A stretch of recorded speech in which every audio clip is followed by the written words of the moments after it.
Doubt आया है? कुछ पूछना हो?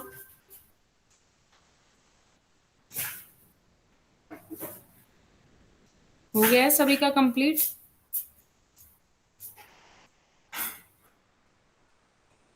मैम लास्ट थ्योरम की नेसेसरी कंडीशन दोबारा बता दो।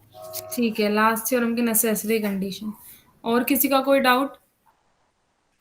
मैम जो स्ट्रीक लाइन है ना, मेरे को उसकी थ्योरी वाला पार्ट एग्जाम्पल वगैरह अच्छे से क्लियर नहीं हुए।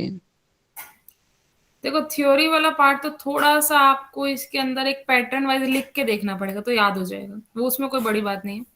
जहां तक एग्जाम्पल की बात है वो एक मैं करा देती हूँ, ठीक है? ठीक है। एग्जाम्पल करा देते हैं अभी। और किसी का कोई डाउट?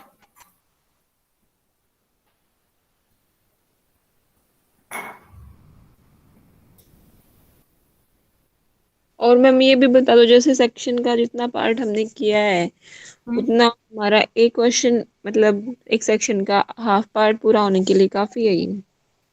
काफी तो नहीं कह सकते, लेकिन नेसेसरी जरूर है।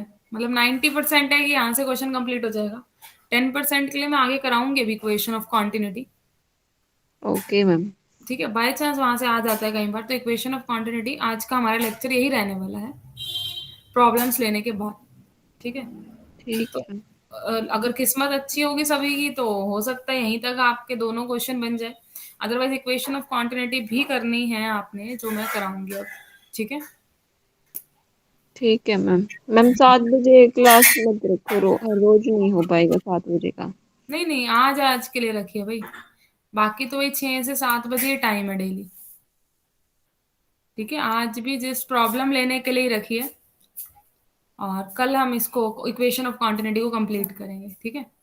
आज प्रॉब्लम के लिए रखी है मैंने क्लास, जल्दी फ्री कर देंगे, कोई बात नहीं आज। और बताओ, शिवांगी, अंकुर, रेशम? दीदी बता दिया इन्होंने, वो सारी उसी में आ गई। अच्छा, उसी में आ गई, चलो गुड डे है तो।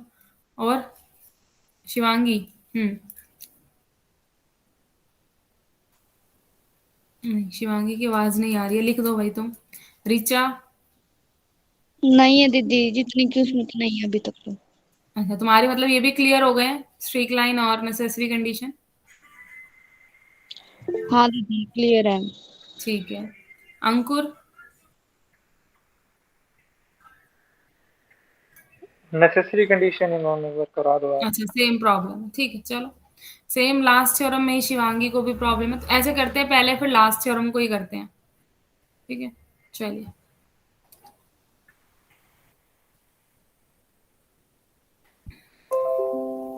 तो देखिए, लास्ट थ्योरम की तरफ बढ़ते हैं। क्या था क्या आपका लास्ट थ्योरम के अंदर? अगर हम ध्यान से देखें तो इसमें आपको एक बात बोली गई है कि वर्टेक्स लाइन जो होती है वो राइट एंगल होती है स्ट्रीम लाइन के। अगर इफ एंड ओनली की कंडीशन है, क्या कहा है इन्होंने? अगर मैं ध्यान दूं यहाँ पे, वर्टेक्स लाइन जो है मेरी, वो कौन रिप्रेजेंट करता है? साई। Exact, yes. और जो आपका स्ट्रीम लाइन है वो क्यू। तो ये क्यू। दोनों जो राइट एंगल है ना, तो यहाँ पे डॉट प्रोडक्ट लोगे, दैट विल बी 0। एक तो ये बात बोल दी इसने। इफ एंड ओनली कब होगा ऐसा? अगर Q is equal to mu del five, ये इन्होंने बोला यहाँ पे। ठीक है? तो आपको नेसेसरी पार्ट में प्रॉब्लम है सभी को। शिवांगी, तुम्हारी भी सेम ही प्रॉब्लम है? यस मैम, सफिशिएंट वाला तो हो गया था। ठीक है, चलिए फिर ठीक है। तो इसका हम जो नेसेसरी पार्ट का मीनिंग क्या है यहाँ पे, हम ये वाला तो अब हमें गिवन है, दिस इज गिवन, और हमें ये शो करना है Q is equal to u del five. तो कैसे शो करेंगे? जो गिवन है उसी को एक बार थोड़ा सा हम कनेक्ट करते हैं। देखो, पहले तो कुछ भी गिवन नहीं, ये मान लो हम एक जस्ट जर्नल रिजल्ट पढ़ रहे हैं। हम एक सिंपल सा रिजल्ट पढ़ रहे हैं यहाँ पे। कौन सा रिजल्ट पढ़ रहे हैं हम यहाँ पे? जो हमने बीएससी में करा हुआ वही। क्या रिजल्ट है वो? P D X plus Q D Y plus R ले लो, R D Z is equal to 0। इस वाली इक्वेशन को हम इंटीग्रेबल कब कहते थे?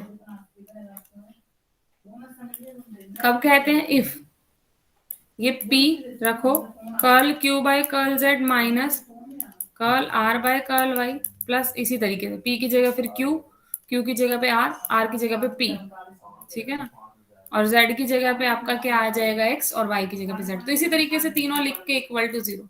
तो किसी भी इक्वेशन को आप इंटीग्रेबल कब कहते हैं?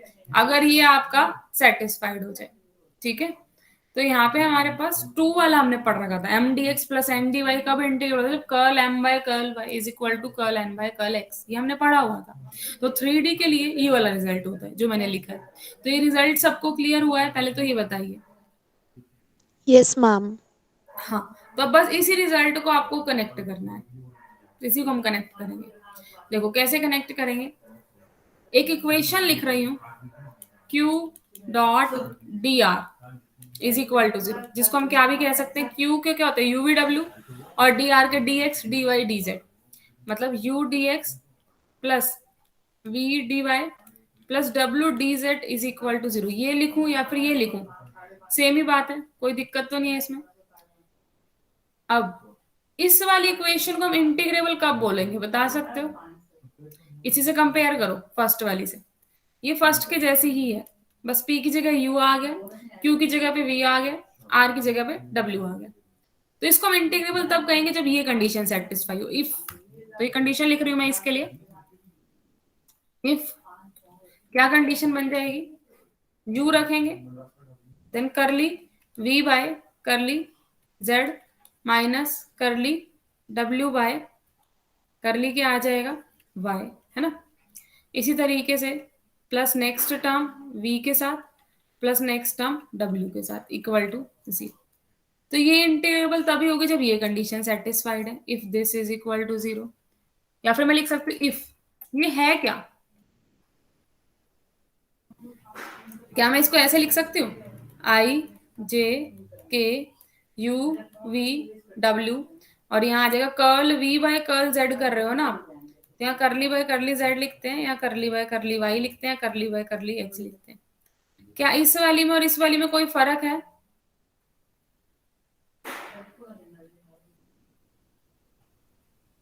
जो अंदर मैंने लिखा, अंदर वाली की बात कर रही हूँ सिर्फ मैं अभी, अंदर वाले का। ये हो क्या रहा है, जो इसका आंसर आएगा इसकी डॉट प्रोडक्ट हो रही है U I plus V J plus W के साथ। करके देखो, इसको ओपन करोगे आप, आई के साथ क्या आएगा, curl V by curl Z minus curl W by curl Y, जो यहाँ पे ये किसके साथ आएगा, आई कैप, और यहाँ पे आई कैप का क्या है, यू। तो डॉट प्रोडक्ट करोगे यू इंटू में दिस आ जाएगा जो लिखा हुआ मैंने। तो अगर मैंने नीचे वाली लाइन लिखी है उसका मीनिंग सेम ही है ना ऊपर वाली लाइन की तरह, हम रिप्लेस कर सकते हैं। बोलिए।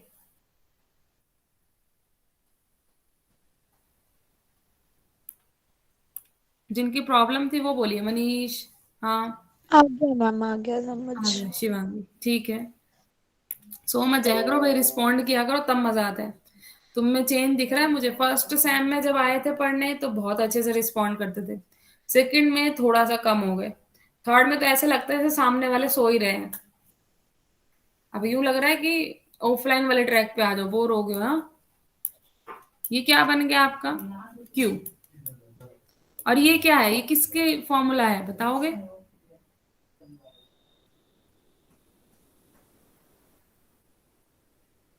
कर्ल कर्ल क्यों? क्यू। कर्ल क्यू बन रहा है, ठीक है।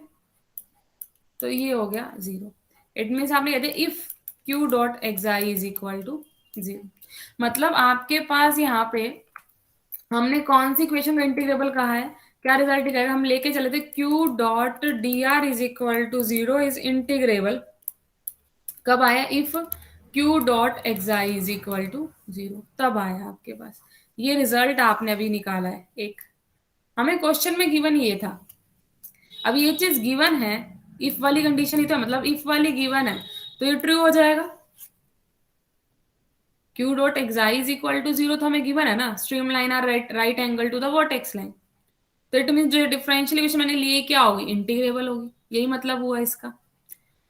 अब आपसे छोटी सी बात हम यहाँ पे पूछेंगे कि अगर आप ये कह दो जो गिवन इक्वेशन थी वो आपकी इंटीग्रेबल है, मान लो इंटीग्रेबल है तो मतलब एग्जैक्ट है, निकल ही आ गया अब तो आपका ये कि इंटीग्रेबल है, इंटीग्रेबल का मतलब क्या होता है कि हम डायरेक्ट इसको इंटीग्रेट कर सकते हैं, इसको इंटीग्रेट कर सकते हैं। इंटीग्रेट करना मतलब इसको मैं डी की फॉर्म में लिख सकती हूँ, यही मीनिंग होता है कि इस पूरी इक्वेशन को मैं लेफ्ट हैंड साइड को डी की फॉर्म में लिख सकती हूँ। लेकिन अगर हम कह रहे हैं अगर ये हमारे पास एग्जैक्ट इक्वेशन होती, अगर ये इंटीग्रेबल होती, ठीक है ना, अगर ये एग्जैक्ट इक्वेशन होती तो यहां से क्या इंप्लाई होता आपका, कब होती है एग्जैक्ट इक्वेशन? अगर आपको याद हो पीछे जब हमने वेलोसिटी पोटेंशियल वाला आर्टिकल किया तो कब आया था वेलोसिटी पोटेंशियल वाला आर्टिकल? जब वो इक्वेशन एग्जैक्ट थी। एग्जैक्ट होना मतलब Q is equal to minus del five, ठीक है। अब Q इज इक्वल टू अगर मैं माइनस डेल फाइव ले लूंगी, यहां से एक्साई की वैल्यू क्या निकल आएगी? अगर मैं एक्साई के लिए देखें, यहाँ से क्या निकल के आएगी? कर्ल क्यू मतलब Q cross minus del five which is del square five which is zero. तो इस केस में एक्साई की वैल्यू क्या आ जाएगी? जीरो आ जाएगी। अगर मैंने अभी इस इक्वेशन को एग्जैक्ट मान लिया ना कि सच में एग्जैक्ट है, तो एक्साई की वैल्यू आ रही है जीरो। लेकिन एक्साई जीरो आने का मतलब क्या है कि वर्टेक्स लाइन निकल ही नहीं रही है, एक्साई जीरो हो गया। पर हमने तो कहा वर्टेक्स लाइन राइट एंगल है स्ट्रीम लाइन के, तो ये बात तो कॉन्ट्राडिक्ट कर रही है हमारे गिवन को। तो हम ऐसा नहीं मान सकते कि गिवन इक्वेशन एग्जैक्ट है। अब कोई इक्वेशन एग्जैक्ट अगर नहीं है तो हम क्या करते हैं उसको एग्जैक्ट बनाने के लिए? यस, कोई है टेक्निक कि जिससे इक्वेशन एग्जैक्ट बन जाए ये वाली? Ma'am integrating factor. Yes, integrating factor ले और इंटीग्रेटिंग फैक्टर अब हम अपनी चॉइस का लाएंगे जो ताकि हमारा रिजल्ट प्रूव हो जाए। तो मैंने इंटीग्रेटिंग फैक्टर यहाँ पे लिया है म्यू इनवर्स, ये मेरा इंटीग्रेटिंग फैक्टर है। दोनों तरफ इससे मल्टीप्लाई करते इक्वेशन क्या बन जाएगी? एग्जैक्ट बन जाएगी, mu inverse Q dot D R. अब इक्वेशन एग्जैक्ट बन चुकी है, तो अब हम इसको क्या लिख सकते हैं? डी की फॉर्म में लिख सकते। तो मैंने लिख दिया डी ऑफ फाइव, ठीक है। फाइव यहाँ पे कोई भी एक फंक्शन है, एनी स्केलर पॉइंट फंक्शन। तो इंटीग्रेट करते ही अब हमारे पास एग्जैक्ट इक्वेशन है। बस अब आपने कुछ नहीं करना है, यहाँ पे बहुत सिंपल है, इसको ब्रेक कर लो। इसका रिजल्ट बताया था del five dot D r भी लिख सकते हैं इसे, हमने एक बार ये प्रूव किया था बेसिक्स में, ठीक है। तो यहां से हो गया Q inverse you inverse Q D R. अब डी आर से तो डी आर हट जाएगा, आपका सिर्फ क्या रह गया? Q u inverse del five. तो यहाँ से वैल्यू आ गई Q is equal to mu del five, जो हमें शो करना था वो हमारा प्रूव हो चुका है। तो क्लियर हुआ है? Yes, ma'am. ठीक है, गुड। अब मुझे ये बताओ कि स्ट्रीक लाइन में किस किस को अभी नहीं आता है, कैसे उसके न्यूमेरिकल्स को सॉल्व करना है? तन्नू की तो प्रॉब्लम ही है ये, बाकी बताइए जो रह गए हैं।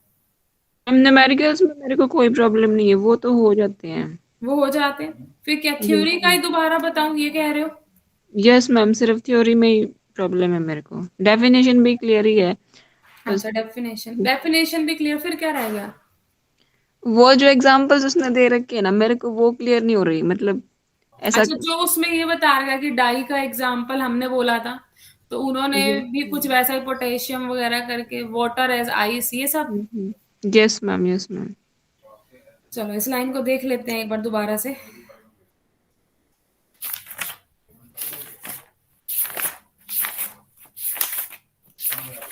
यस, तो इसमें ये बोला गया है आपको कि स्ट्रीक लाइन कब ऑब्जर्व होगी? Streak line is observe when neutrally buoyant marker fluid, मतलब एक न्यूट्रल सा जो ज्यादा अफेक्ट ना करे ना ही कम करे, एक न्यूट्रल पॉइंट पे रहे, ऐसा बायोनेंट मार्कर फ्लूइड हम इंजेक्ट कर रहे हैं। मतलब हमने किसी भी एक वाटर वाला ले लो सिस्टम, चाहे आप एयर वाला सिस्टम ले लो, सॉलिड लिक्विड गैस में से आप कोई भी ले सकते हैं, उसके अंदर हमने क्या किया है, एक पर्टिकुलर फिक्स्ड टाइम पे फ्लो के अंदर उस इंजेक्शन को हमने इंजेक्ट किया, एक तरीके से हमने उसके अंदर मार्कर फ्लूइड भर रखा था। तो the streak line is observe when a neutrally buoyant marker fluid is continuously injected into the flow at a fixed point of space from time tau is equal to minus infinity। यहाँ पे tau is equal to minus infinity लिखने का मतलब सिर्फ इतना ही है कि ये टाइम t जो एट प्रेजेंट टाइम है उससे पास्ट वाला है, उससे पहले वाला कोई टाइम है। माइनस इन्फिनिटी ये शो करता है आपका यहाँ पे। तो आप ये एक्सपेरिमेंट अपने घर पे भी करके देख सकते हैं, इंक सबके पास होती है ना, तो कोई उसके अंदर करना क्या है, आपने इंक को जस्ट एक वाटर ले लेना, कप में या गिलास किसी में भी ले लेना, चाहे कोई भी छोटा सा आपका खुला बाउल हो उसमें ले लेना। तो पानी के अंदर जस्ट आपको उस इंक की एक ड्रॉप डालनी है सिर्फ। तो आपने जिस इंस्टेंट पे वो ड्रॉप डाली वो एकदम असर नहीं दिखाएगी, ठीक है। तो मतलब काम तो आप पहले करके हट चुके हैं, लेकिन उसका असर धीरे धीरे आ रहा है। तो वही यहाँ पे कि तो जो आपको ऑब्जर्व हुआ बाद में, ठीक है, तो वो आपका क्या बन गया, स्ट्रीक लाइन बन गई, उसी को स्ट्रीक लाइन बोल रहे हैं। क्लियर हुआ ये वाली बात जो लाइन मैंने बोली है तनु?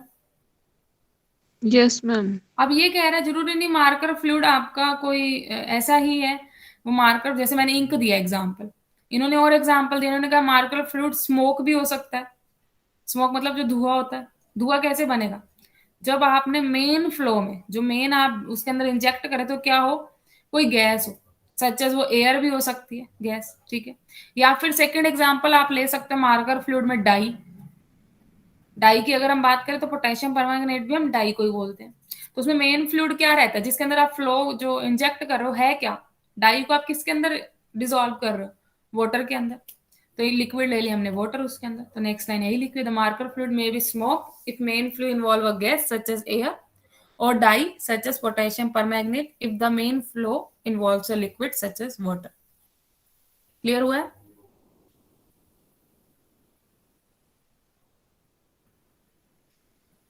तनु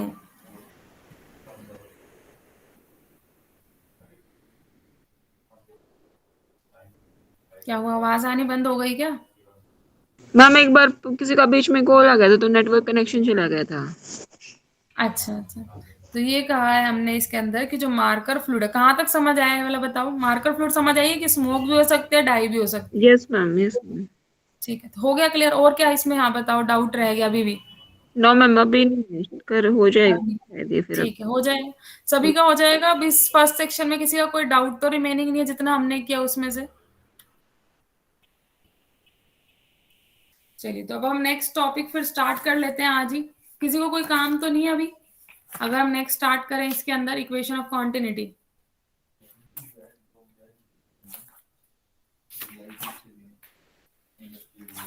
अगर कुछ नहीं बोलोगे तो फिर मैं आगे स्टार्ट करूँ, इट मीन्स काम किसी को कुछ नहीं है। कल कर लेना। कल करना, वही मैंने वही तभी पूछा कि अगर काम है तो बताओ, अदरवाइज हम आगे स्टार्ट करते हैं। देखो इसमें कुछ क्वेश्चंस आपके और भी जो एक्स्ट्रा थे उसको ट्राई कर लेना, ठीक है। इसमें कुछ क्वेश्चंस हैं आपके एक्स्ट्रा और भी, जिसमें क्यू दे रखा है, नोट्स में देखना अपने मेन वाले में। तो जो भी क्वेश्चन अब आपके रह गए सारे ट्राई करने हैं आपने, कोई क्वेश्चन नहीं छोड़ना है इसका। दीदी जो हाँ दीदी जो आपने शेयर करे थे ना नोट्स, जितना पार्ट दिया था उसके अंदर तो नहीं है इक्वेशन ऑफ कंटिन्यूटी? क्यों नहीं है, है उसमें। अच्छा, वो तो हमने ऑप्शन से पहले पहले वाला दिया था ना। उसके बाद जो मैंने आपको एक ड्राइव लिंक शेयर किया है ना, जिसमें सारे सब्जेक्ट्स के आपके नोट्स हैं, उसके अंदर है। हाँ उसमें है इक्वेशन ऑफ कॉन्टिन्यूटी, और ठीक है। जो दीदी आप एग्जांपल बोल रहे हो वो भी उसके अंदर से ही बोल रहे हो क्या? हाँ उस नोट्स को जरूर फॉलो करना, वो आपके डिपार्टमेंट के कंप्लीट नोट्स हैं, बिल्कुल कंप्लीट, अच्छा। ठीक है। अब मुझे ये बताओ, ड्राइव लिंक से नोट्स बनाने, जैसे हमने ड्राइव लिंक शेयर किया हुआ आपके फाइनल क्लास वालों का, ऐसे किसी के पास प्रीवियस ईयर के सारे नोट्स है जो इकट्ठा कर सकते हैं एक ड्राइव में ही, जैसे ये इकट्ठे हुए हुए हैं